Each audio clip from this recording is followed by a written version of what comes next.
ഒരു 4ാം ക്ലാസ്സുകാരൻ നാട്ടിൻപുറത്താൻ്റെ ബുദ്ധിയല്ല അവൻ്റെ ഈ സ്മോക്കിംഗ് അടി എൻ്റെ പോലീസ് ഡിപ്പാർട്ട്മെന്റ് ഈ കാണുന്നല്ല ഈ കാണിക്കുന്നല്ല ഓറാക്കല്ലേ. ജോർജ് കുട്ടീനോട് എപ്പോഴാണ് വരാൻ പറയണേ?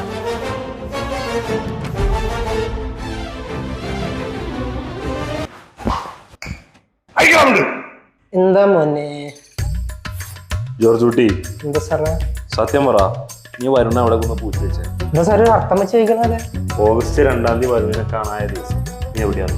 സാറ് ഓഗസ്റ്റ് 2 ഞാൻ പാറയപ്പള്ളിയിൽ. എടാ മാറി, നീ എവിടെ നിന്ന് ആരോടാ സംസാരിക്കണേ എന്നുള്ള ബോധം നിനക്ക് വേണം. 1-ലും 2-ലും നീ തന്നെ പറഞ്ഞ കേട്ട് കേട്ട് ഞാൻ മടുത്തു. സാറേ ഇവൻ ഇങ്ങനെ തന്നെ പറയുന്നത് എനിക്ക് അറിയാറുണ്ട്. അതുകൊണ്ട് ഇവന്റെ ഭാര്യ രാണി ഇന്ന് എന്റെ ഒപ്പം ഇറങ്ങി.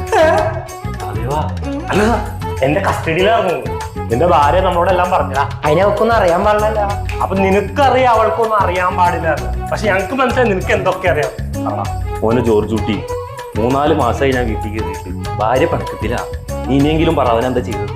സാറിനെ കരയിപ്പിക്കണ ഭാര്യ പോലെ. ക്ഷണിക്കപ്പെടാത്തൊരു അതിഥി ഞങ്ങളുടെ കുടുംബത്തിലേക്ക് വന്നു. സാധേവാ, അവൻ എന്താ ആലോചിക്കുന്നുണ്ട്? എന്താ വെച്ചാൽ നോട്ട് ചെയ്തു. എന്റെ കളിപ്പുള്ളാണ് ഉറങ്ങാൻ. വിട് വിട് വിട്, ഇവനെ ഇറക്കി വിട്. വിട്, ട്രെയിന് പിടിക്കാൻ നമുക്ക്. അവന്റെ മനസ്സിൽ കണ്ടു